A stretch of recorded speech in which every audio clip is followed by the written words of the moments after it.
Yeah, ça commence. Bonjour à tous. Bonjour à tous. On attend Esther qui va nous rejoindre incessamment sous peu. Il est 13h.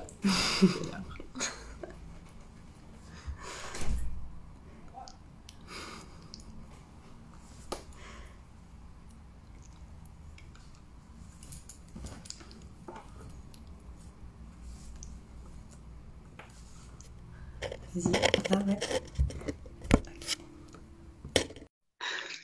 Bonjour. Bonjour à tous. Bonjour à tous. Esther va nous rejoindre. Ça va être notre premier live. Ah, On a réussi. Alors, Alors, on t'entend plus? On t'entend plus, Esther. on a un petit problème de son, je crois. c'est bon? Ah, Ah oui, c'est bon, c'est bon. Oui, parce que Attends. je fais des petites manifs pour pas être dérangée parce que je me suis rendu compte que quand j'ai des gens qui m'appellent et que je suis en direct sur Instagram, Ah oui. ça coupe la vidéo. Alors, j'ai découvert que sur les iPhones, il y avait une fonction ne pas déranger. Donc, je l'utilise à bon escient maintenant. Bon, bah bonjour! Bonjour Esther. Et merci d'être avec nous aujourd'hui. Avec grand plaisir. Merci, merci de m'avoir proposé ce live avec vous. Je suis ravie de vous retrouver. C'est gentil. Du coup, on va se présenter rapidement. Je suis Laetitia. Je suis Julie. Voilà, on est co-créatrice de la marque Uni. Uni qui a lancé son premier produit il y a peu de temps, il y a quelques jours sur la plateforme Ulule, qui est une plateforme de crowdfunding. Ouais. Exactement. Merci, Esther. Merci Esther. Donc ce sont des petits patchs qui sont dédiés donc aux femmes qui ont des règles douloureuses.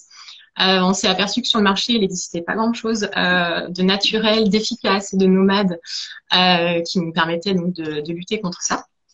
Et donc, c'est le premier produit qu'on a décidé de lancer parce qu'on s'est aperçu qu'il y avait 50% des femmes qui souffraient, enfin minimum 50% des femmes qui souffraient de règles douloureuses. Donc voilà. Et puis dans le cadre de voilà notre aventure Uni, en fait, on l'a lancé parce que on aimerait vraiment développer toute une gamme pour le confort intime féminin, donc tout ce qui est lié finalement au cycle. Et en discutant avec Esther, on s'est rendu compte que finalement l'alimentation était un des points clés également et pouvait nous aider à mieux vivre nos cycles. C'est pour ça qu'on a donc contacté Esther. Donc voilà. Esther qui est naturopathe et qui est autrice donc de 2 livres, J'arrête de me sentir fatiguée et je me libère du grignotage aux éditions Erol. Exactement. Donc voilà, on est vraiment soucieuse d'aider les femmes à mieux vivre en fait cette période, alors que ce soit sur tout le cycle, mais particulièrement pendant la période des règles. Donc c'est pour ça qu'on a fait appel à toi, Esther, pour partager un petit peu, parce que je t'avoue que moi j'en avais pas du tout conscience que, en l'occurrence, mon alimentation pouvait avoir un impact à ce niveau-là. Donc ça m'intéresse fortement parce que je fais partie des 50% de femmes qui ont des règles douloureuses. Donc je suis toute oui. Moi, je fais juste partie des femmes qui vivent leur cycle tous les mois. C'est la chanceuse dans les deux.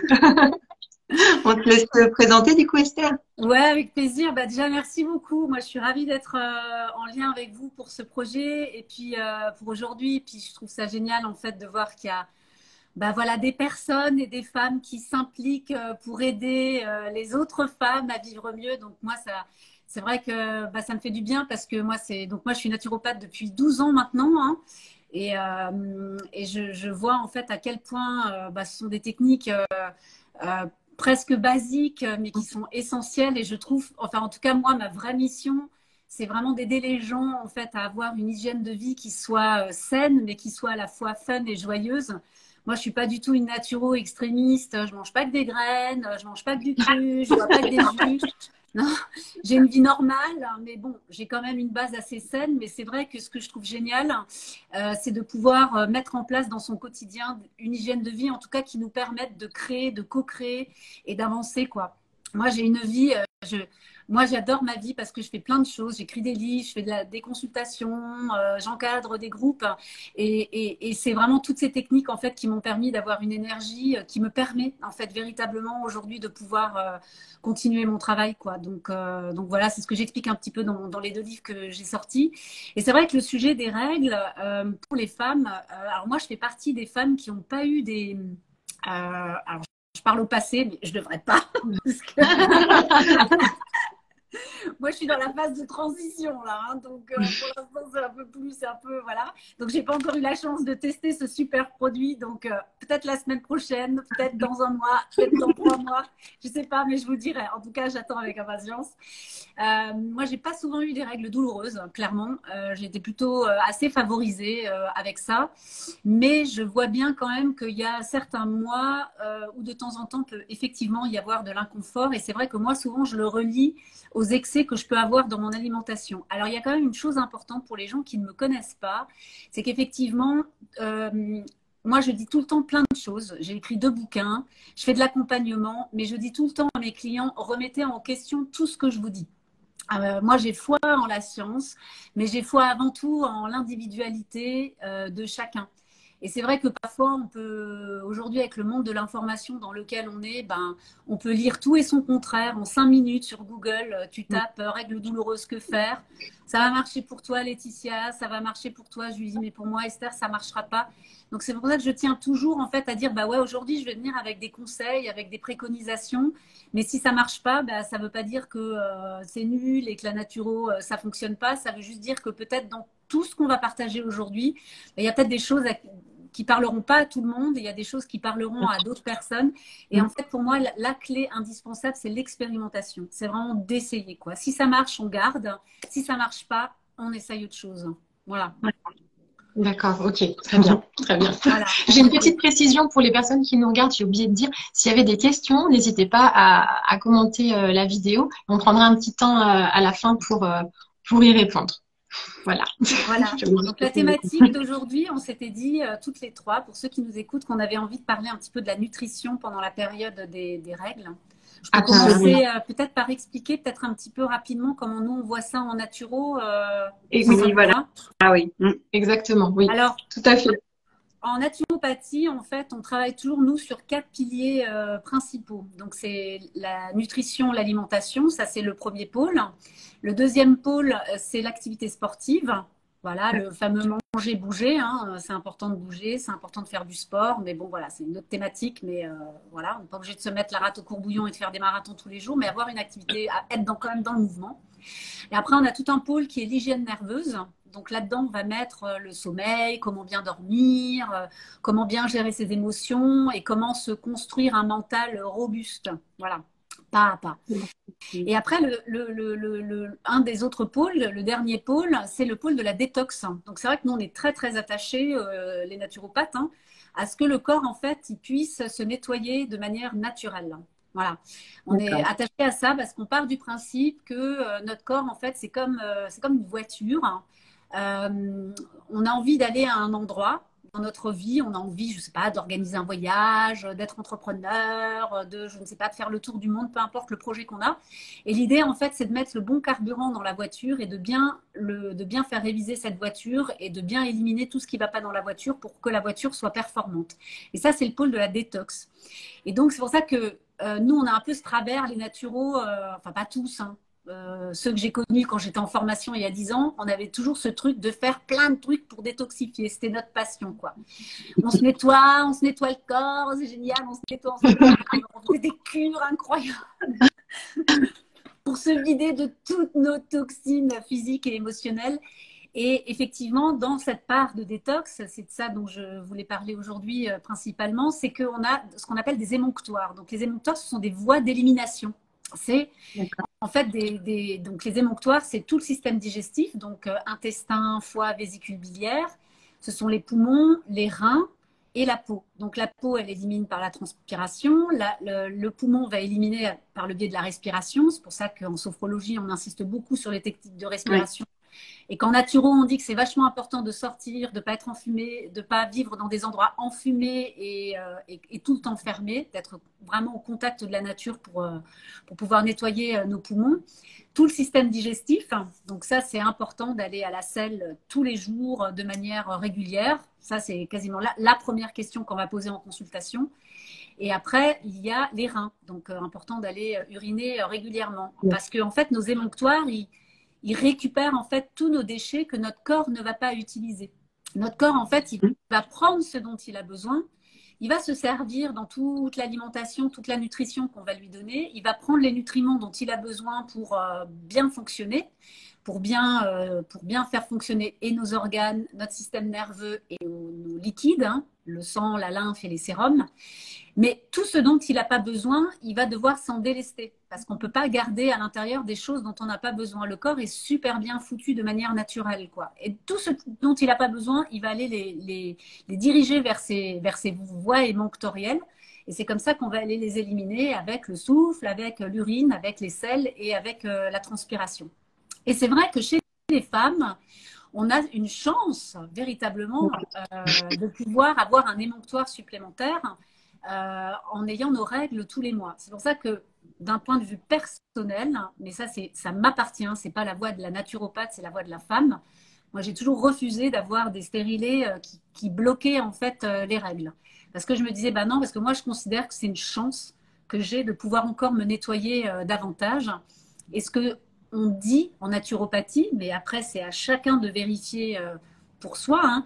C'est vrai qu'on dit que plus les règles sont longues et douloureuses, plus c'est un signe d'encrassement du corps.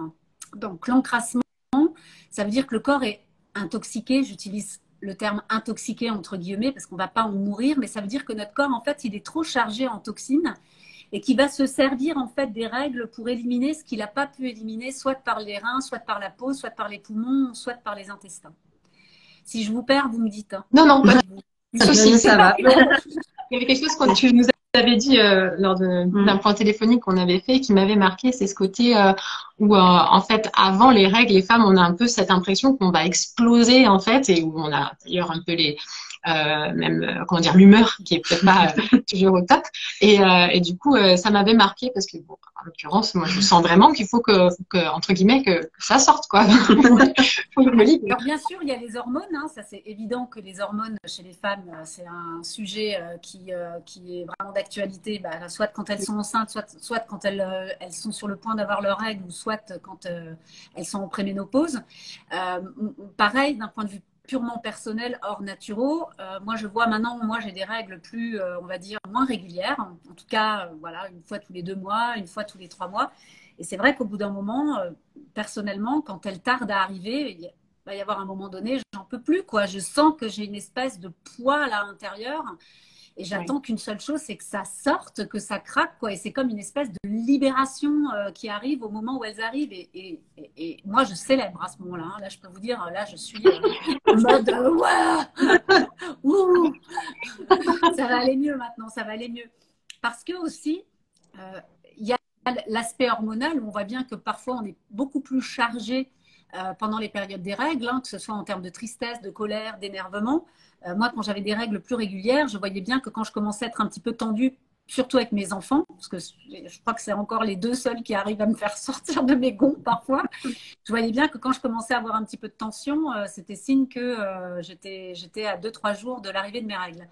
Mais c'est vrai qu'il y a les hormones d'un côté, mais après, nous, ce qu'on dit aussi, et moi, je crois beaucoup à ça, c'est que les règles, en fait, c'est comme un élément déclencheur. C'est comme la pleine lune, en fait. Elle va mettre la lumière, grâce à nos règles, en fait, on va mettre la lumière sur ce qui ne va pas là, en ce moment, là, dans notre vie. Et comme on a justement ce petit élément déclencheur, c'est un peu la goutte d'eau qui va faire déborder le vase. C'est aussi pour ça que pendant ces périodes-là, on en profite aussi pour sortir toutes les émotions qui sont un petit peu contenues à l'intérieur de nous. C'est presque un prétexte. Vous voyez, c'est presque un prétexte. Ouais. Voilà, ça c'est pour la part émotionnelle. Mais après, quand on va aller chercher au niveau des causes de cet encrassement, on n'est pas que encrassé d'un point de vue psychologique, on est aussi encrassé avec notre alimentation. Et c'est vrai que dans cette période de nettoyage, ce qu'on a envie de faire en période de détox, hein, en naturo, c'est qu'on dit qu'à partir du moment où on est en détox, on va optimiser le nettoyage de nos émonctoires. Ça doit être la priorité, de manière à ce qu'on ait moins de douleurs, de manière à ce qu'on soit moins fatigué, de manière à ce qu'on ait moins d'émotions contrariantes. C'est toujours aller dans le sens du corps, hein, de respecter en fait le travail que lui, il ait envie de faire. C'est comme quand vous êtes en voiture, on n'accélère pas et on ne débraye pas en même temps, on ne peut pas freiner et accélérer en même temps, quoi. Soit on accélère, soit on freine. Le corps, c'est un peu pareil. Quand on a nos règles, on est en mode nettoyage. Donc, on en profite pour aller dans ce sens. Et c'est pour ça que dans les périodes de règles, alors, ça dépend combien de jours ça dure en fonction des femmes. Moi, je privilégie quand même effectivement d'aller sur une alimentation végétarienne pour supprimer en fait tout ce qui va être plus encrassant pour le corps. Alors, les protéines animales en soi, hein, quand c'est voilà, des œufs à la coque ou des viandes blanches bien cuisinées, ça a du sens hein, de manger de la viande. Moi, je mange de tout. Hein. Je mange de la viande, je mange du poisson, je mange de tout. Hein. Mais ça va venir surcharger davantage nos émonctoires et ça va alourdir nos digestions. Et nous, ce qu'on cherche à faire, c'est qu'on cherche à faire des digestions beaucoup plus courtes, ce qui va nous emmener naturellement vers des aliments qui se digèrent plus rapidement. La viande se digère beaucoup plus, on a besoin de plus de temps pour digérer la viande que pour digérer par exemple des légumineuses, des fruits, des oléagineux. C'est pour ça que pendant les périodes, moi je privilégie toujours une alimentation végétarienne, donc beaucoup de fruits, beaucoup de légumes, peu importe comment ils sont cuisinés. On n'est pas là pour rentrer dans le détail, on ne va pas rentrer dans le truc de les vapeurs, etc. À la limite, on s'en fout, quoi. L'important, c'est que les digestions soient courtes et que ça aille dans un sens de nettoyage. Donc, des lentilles, tout ce qui est toutes les légumineuses. Hein. Je mets un petit point d'importance sur les lentilles parce qu'elles sont riches en fer hein, et que pendant la période des règles, on peut avoir des carences en fer, ce qui va créer de la fatigue. Et quand on a des carences en fer, le sommeil est chahuté. Parfois, moi, j'ai des gens en consultation qui ont des réveils nocturnes ou qui n'arrivent pas à s'endormir. Et bien souvent, quand on fait une prise de sang, c'est parce qu'on voit que l'hémoglobine, elle est au tapis ou parce qu'il n'y a pas assez de ferritine. Donc, c'est vrai que les lentilles, elles sont importantes dans toutes les légumineuses, les légumes, les fruits. Manger aussi cru, un petit peu tous les jours. Pour l'alimentation crue, moi, je privilégie toujours de manger cru aux heures les plus chaudes. En gros, c'est manger cru quand il fait jour et cuit quand il fait nuit. Donc là, heureusement, on arrive petit à petit vers l'été, donc on va pouvoir remanger un petit peu cru de soir. Mais par exemple, en plein hiver, quand il est à 0 degré dehors et qu'il fait nuit à 17 heures, moi, je ne favorise pas les grosses assiettes de crudité. Un petit peu quelques feuilles de salade, des petits bâtonnets de carottes, oui, mais des grosses assiettes de crudité, pas en hiver, quoi. Voilà. Tout ce qui est graines. Alors, la graine de courge, elle est très riche en protéines, donc elle pallie très très bien au manque de viande. Végétarien, c'est pas vegan, hein, donc ça veut dire qu'on peut garder les œufs, on peut garder le bon fromage, de préférence au lait cru. Voilà, les fromages blancs, des yaourts. Alors moi, comment dire, je privilégie quand même des produits de bonne qualité. Voilà. Après, voilà, à voir avec la qualité de ses producteurs, mais quand même partir sur des choses voilà, bien travaillées, bien cuisinées. Bon, les trucs du grand commerce traditionnel à la chaîne, bof, bof. Mais voilà, après, aujourd'hui, en France, on est quand même vachement bien lotis en termes d'approvisionnement. Donc, voilà. Donc, tous les produits laitiers. La graine de courge, j'en ai parlé. La quinoa, qui est très, très riche en protéines aussi. Donc là, ça peut être un bon moment d'actionner un petit peu, de faire des choses à base de quinoa. Alors souvent, moi, en consulte, on me dit oh, la quinoa, c'est super triste. Moi, je n'étais pas une grande fan hein, de quinoa au début. Je trouve pas ça incroyable. Mais comme j'ai une intolérance au gluten, il a bien fallu que je trouve des recettes. Donc moi, je vais faire des couscous, par exemple, des légumes façon couscous. Sauf que je vais remplacer la semoule de blé par de la quinoa. Ah oui, ok. Ou alors des taboulés. Le persil, hein, qui est riche aussi en fer, tout ce qui est ortie, persil. Alors le persil, encore mieux parce qu'il est riche en vitamine C. Et c'est vrai que pendant les périodes de règles, on a besoin de charger avec le fer et on a besoin d'associer de la vitamine C pour stimuler l'assimilation du fer. Donc la vitamine C, on va retrouver ça dans tous les agrumes, l'acérola, on va retrouver ça dans la mangue, certains légumes verts comme les herbes fraîches comme le persil par exemple. Donc quinoa, toutes les graines de tournesol, graines de sésame riches en calcium, graines de courge très riches en protéines, tous les oléagineux, les amandes, les noix de macadamia, les noix de pécan. Donc tout le monde court au magasin bio et on fait le stock. Toutes les légumineuses, donc c'est les pois cassés, toutes les lentilles, on a les lentilles corail, on a les lentilles vertes, on a les lentilles beluga, excellentes, qu'on peut manger avec, on fait revenir une petite échalote, on rajoute quelques carottes, du fenouil, on rajoute les lentilles, les belugas, on n'a pas besoin de les faire tremper pendant des heures, donc il faut juste les rincer un petit peu. Puis après, on peut rajouter une petite purée de tomates avec et on fait cuire ça pendant 1 heure et demie, c'est délicieux avec un petit riz basmati, c'est divin. Donc les féculents, le riz du coup. Ouais, Féculents. alors le riz, alors féculent, on peut garder, hein, on peut garder. Après, alors moi je suis pas une anti-gluten, hein. Moi je limite parce que j'ai une intolérance et que j'ai une maladie inflammatoire de l'intestin aussi depuis 2009, donc c'est vrai que c'est pro-inflammatoire, donc j'évite un peu. Oui. Mais j'en mange encore un petit peu de temps en temps. Donc toutes les céréales, on les garde. Ce qu'il faut supprimer, en fait, pendant ces 3-4 jours, c'est tout ce qui est protéines animales, Ouais. enfin surtout viande. Viande. Alors le poisson, à voir. Oui, je t'allais demander pour le poisson. Alors si c'est un gros poisson gras, frit, type fish and chips, bof, parce que ça fait des digestions très, très longues. En revanche, si c'est un poisson mariné au citron, servi dans un bowl, comme on en voit plein aujourd'hui, ça c'est Oui. pas mal. Ça c'est pas mal, ça se digère vite parce que c'est cru. Le cru se digère quand même plus vite que le cuit. Alors ça, Ok. c'est toujours le grand sujet. Ouais. C'est-à-dire que les gens, en fait, ils sont tellement habitués à manger cuit qu'ils ont l'impression qu'ils digèrent pas le cru. C'est pas qu'ils digèrent pas le cru, ils ont l'impression de pas le digérer parce qu'ils sont plus du tout habitués à manger cru. Donc du coup, le moindre aliment cru, ça les fait ballonner. D'accord. Et c'est vrai que D'accord. souvent, pendant quand on a nos règles, on a souvent déjà des sentiments de ballonnement. On a D'accord. souvent déjà des sentiments de ballonnement. Donc comment on fait? Soit on switch sur des jus avec l'extracteur de jus, ou alors on va râper quelques légumes crus, genre carottes, courgettes, concombres, et on va les manger avec quelque chose de cuit. On va manger ça, par exemple, une bouchée crue, une bouchée de purée, par exemple. Ou D'accord. des bonnes pâtes bien cuisinées avec un peu de carottes râpées, mais on va les mélanger. Ça va être moins agressif pour le système digestif. Parce que le cru, pour de vrai, quand tu n'as pas l'habitude, il te nettoie. C'est des fibres crues, quoi. Donc, elles peuvent te râper la paroi de l'intestin parce que le cru a cette vertu d'emmener aussi tout ce qui traîne dans l'intestin vers les émonctoires pour que ça sorte dans les selles. Mais du coup, ça peut être effectivement irritant quand on n'a pas l'habitude. Oui. Ok. Et après, ce que j'ai constaté aussi dans mes consultations, ce qui revient, en tout cas ce qui revient souvent pendant les règles, c'est deux choses. Et ça, c'est bien parce que ça vient vraiment en complément de ce que vous proposez. Il y a deux choses. La première, c'est qu'il y a souvent des problèmes de constipation pendant les règles. En fait, c'est soit il y a un problème de constipation ou soit le transit est trop activé. Mhm. Quand il est trop activé, c'est-à-dire que la femme, elle va aller à la selle plusieurs fois par jour ou alors elle va avoir des selles un petit peu liquides comme ça, pour moi, c'est vraiment une preuve que le corps, il est en nettoyage, quoi, qu'il a besoin il a besoin d'éliminer les toxines, quoi. Donc, si les selles sont trop liquides, on peut boire un petit peu d'eau argileuse.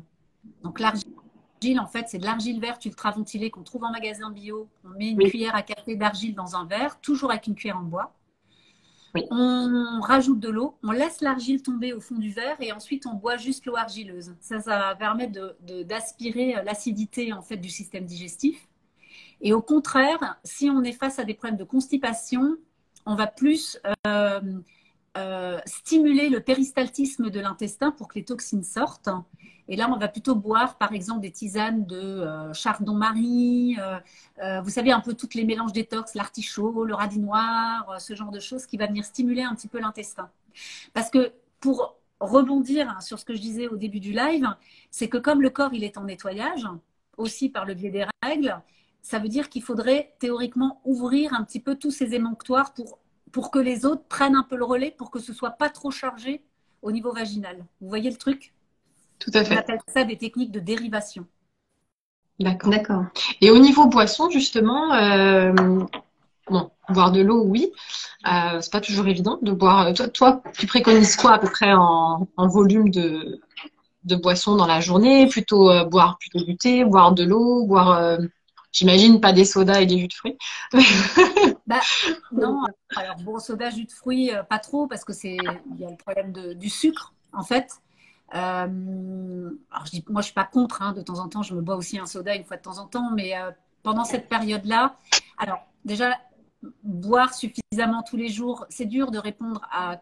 Moi, j'aime pas donner des litres, de 2 litres, 3 litres. J'aime pas parce que c'est hyper individuel et ça dépend de ce que la personne mange aussi au quotidien. Parce que quand tu manges des légumes, quand tu manges des crudités, il y a de l'eau là-dedans. Bien Il y a sûr. de l'eau. donc tu as déjà pas mal aussi avec ça.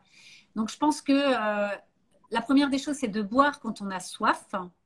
Et si on a l'impression de pas assez boire, ce qui est tout à fait possible, hein, c'est de prendre l'habitude de se préparer au moins 1 litre 5 tous les matins, soit d'eau, soit de tisane, et de le se garder à portée de main et de boire plusieurs fois dans la journée. Parce que parfois, bah, y a des personnes qui ne se rendent pas compte qu'elles ne boivent pas tous les jours parce qu'elles sont, c'est toujours pareil, le système nerveux, il est occupé à faire autre chose. Il est dans la logistique, le boulot, les choses à faire et elles ne se rendent même pas compte en fait qu'elles ne boivent pas. Donc c'est peut-être si on a cette habitude-là de ne pas boire, c'est de se préparer au moins 1,5 litre. Mais ça, c'est vraiment si on mange encore des légumes et des crudités. Si on mange que des féculents et de la viande, c'est évident que le corps, il va aller réclamer de l'eau, quoi, parce qu'on ne peut pas survivre sans boire. Ça, c'est pas possible, quoi. Alors, les jus, de l'eau, moi j'aime beaucoup l'eau citronnée aussi. Moi je suis vraiment une adepte en fait de ça, hein. Donc j'achète des citrons bio, je les coupe en quartiers, je les mets dans une cruche et je les laisse macérer pendant 1 heure. Alors je rajoute parfois des petites feuilles de menthe, des lamelles de carottes, ce genre de choses. Et Oui. puis je vais boire ça, ouais, ou alors de l'eau. Puis après, il y a toute la famille des tisanes, des thés verts.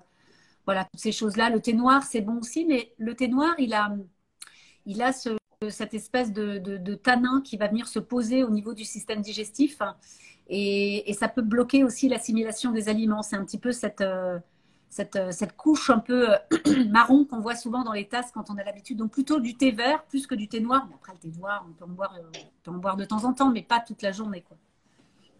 Ouais, ouais. D'accord, ok.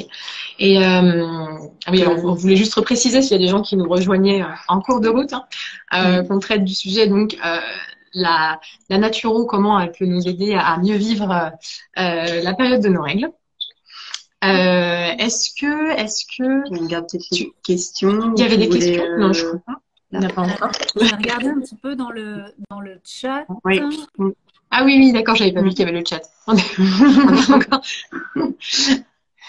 Oui, c'est vrai qu'on voulait parler également du grignotage. Alors, c'est peut-être plus un petit peu avant les règles aussi qu'on a cette sensation de plus de faim, comme peut-être pour préparer notre corps à cette détox. Est-ce que là, tu as des conseils là-dessus, Esther, Oui, sur parce que Oui, clairement, alors moi, c'est vrai qu'on a tendance à grignoter beaucoup plus. Alors, on a tendance à grignoter avant parce que on a notre changement hormonal qui est en train de se faire, donc on a besoin de grignoter souvent un peu plus et on grignote souvent plus aussi pendant. Alors parfois pendant, c'est parce que ça mobilise beaucoup d'énergie au niveau de notre système nerveux. C'est lui qui envoie les commandes, hein. Dans notre cerveau, en fait, on a le cortex, le limbique et le diencéphale. Et la partie diencéphale, c'est elle qui va donner les commandes au corps. Mange, bois, t'es fatigué, va aux toilettes, les commandes des règles qui arrivent. Donc, c'est lui qui gère. Donc, comme le système nerveux, souvent, est beaucoup plus sollicité, on a tendance à avoir envie de manger plus de sucre pendant cette phase-là.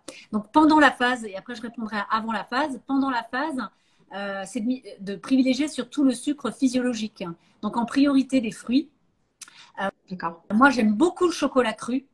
Chocolat cru. Qu'est-ce que t'appelles le C'est du chocolat cru? cacao cru. En fait, c'est du cacao cru, mais en barrette de chocolat. Ça se trouve en magasin bio. C'est génialissime.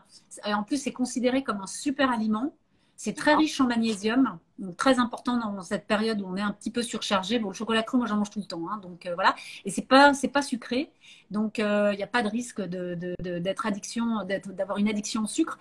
Et c'est surtout que tu te manges pas une tablette en entier, quoi. Je veux dire, tu manges 2 carreaux, c'est bon, quoi. T'es rassasié. T'as pas envie de boulotter encore quelque chose derrière. Vous voyez? En fait, c'est ça que je trouve génial. C'est que le corps, en fait, quand on lui donne ce dont il a besoin en termes de nutriments, après, il vient plus toquer à la porte pour te dire, ouais, un paquet de gâteaux, un paquet de chips.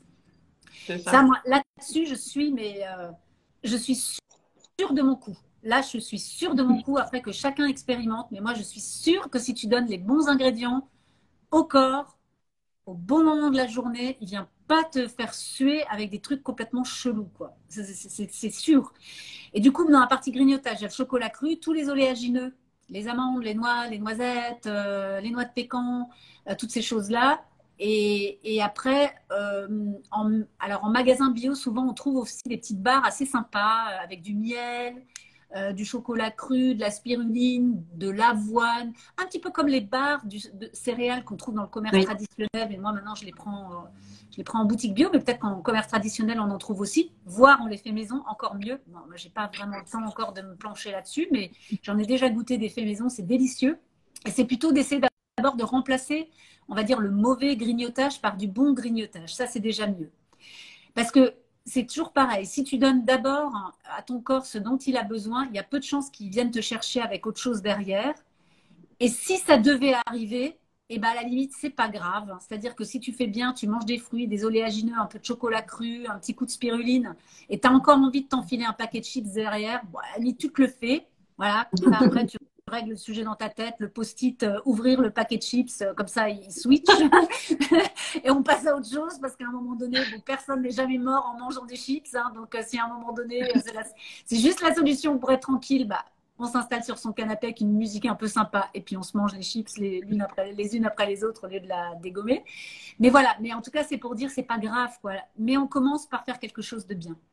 Et avant, en amont, c'est là où je recommande quand même effectivement de commencer à charger en termes de fer et de vitamine C.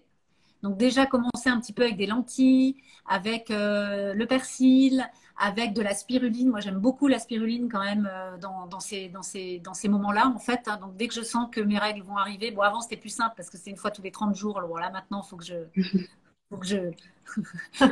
j'envoie des prières à l'univers. Donc, mais ouais, prendre quelques comprimés de spiruline en amont, ça peut être pas mal. Et puis, je crois aussi véritablement que, en tout cas, moi, ça me parle beaucoup, ça. Ça parle pas, enfin, ça parle à la naturo, mais ça parle à la femme que je suis.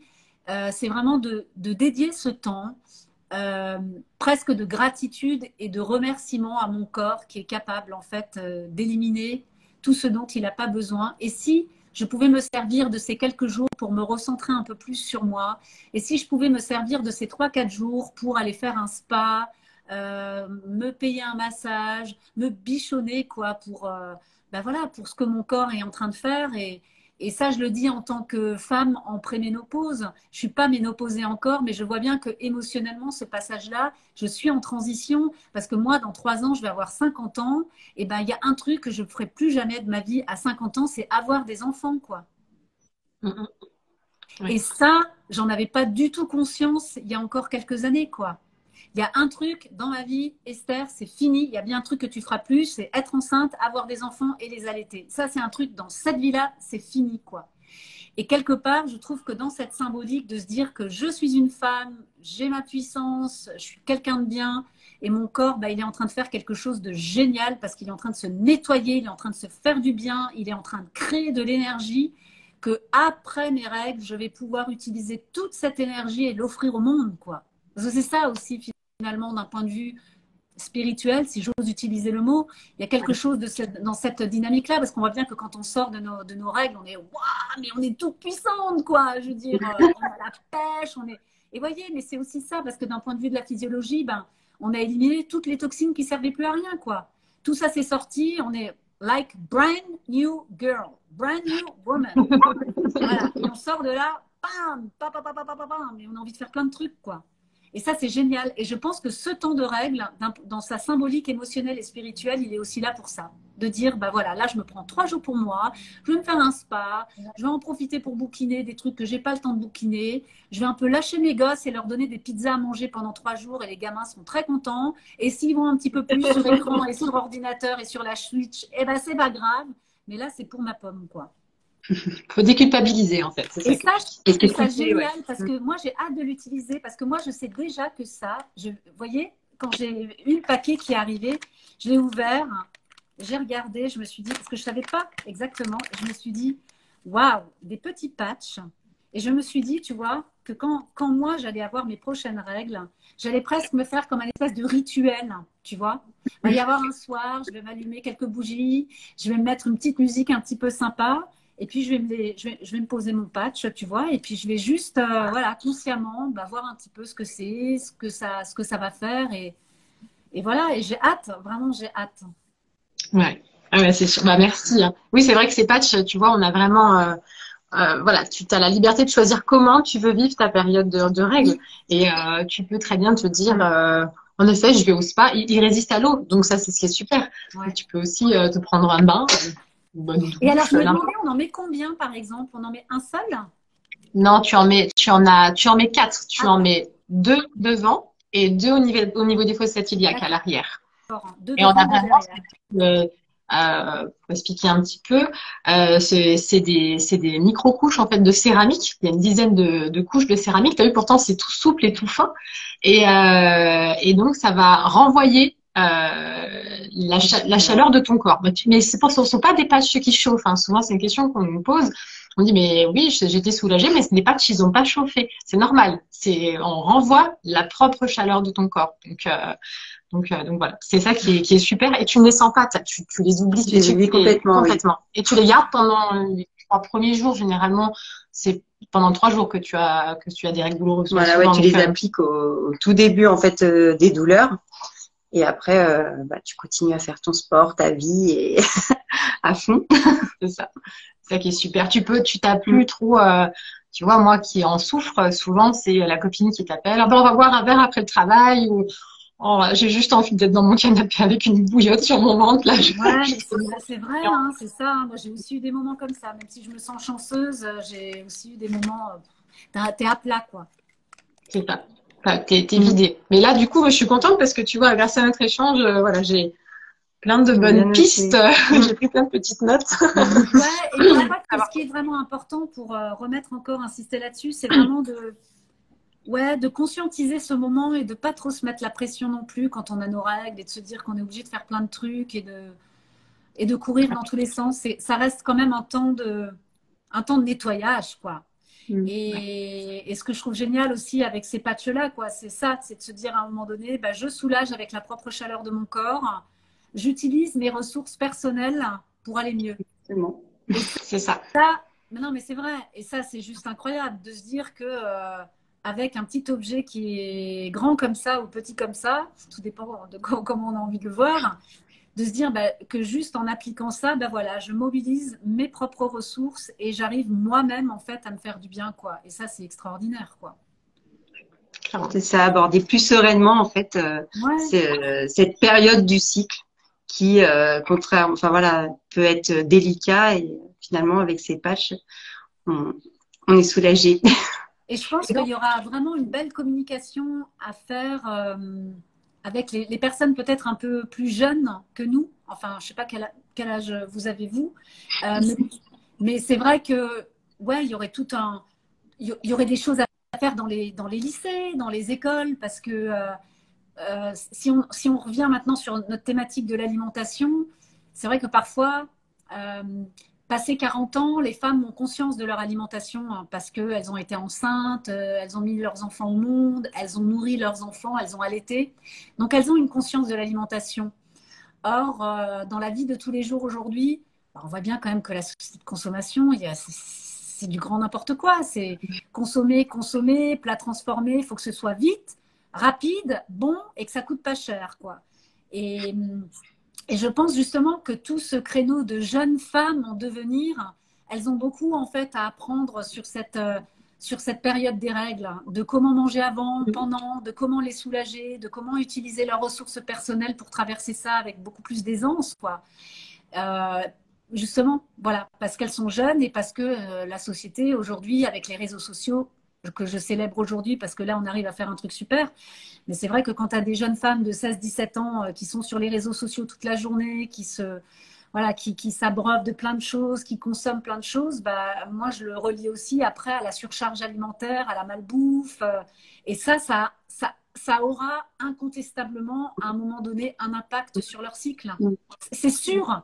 Ouais, c'est vrai. Tu as raison et on en parle de plus en plus, hein, des jeunes qui souffrent de. Bah oui, moi, quand j'ai écrit Je me libère du grignotage, je parlais des causes émotionnelles du grignotage, du stress. Dès qu'il y a stress, il y a la dopamine qui se met en marche. Dès qu'il y a dopamine qui est en marche, il faut qu'elle clôture dans le circuit de la récompense et ça va nous emmener vers le grignotage.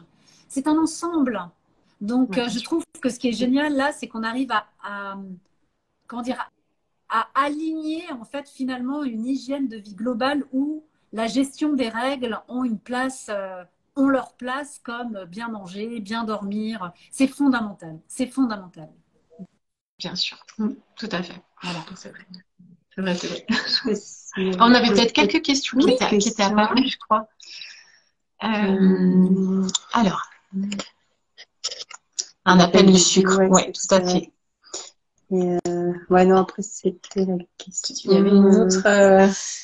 Ouais, par rapport aux douleurs, ouais, autres qu'au niveau des ovaires et en bas, c'était sur ouais, sur la poitrine, en fait, la douleur qu'on peut ressentir avec des seins un peu plus tendus ou moins tendus selon la période de règles, enfin notamment avant. Dans les SPM, dans les syndromes prémenstruels, c'est vrai que parfois la poitrine, elle est très douloureuse. Et, elle est gonflée. En fait, c'est comme les femmes qui sont en début d'allaitement, la feuille de chou marche très très bien sur la poitrine. Mais bon, après, il faut pouvoir te trimballer avec. J'ai essayé. Après mon accouchement, j'avais les feuilles de chou. Nouveau projet, les filles, trouvez-nous un patch à base de feuilles de chou, s'il vous plaît. Nouveau projet. Non, c'est une idée, oui. Ouais, la feuille de chou, et pour de vrai, mais après le soir, quand on est à la maison tranquille et qu'on est loin de son mari.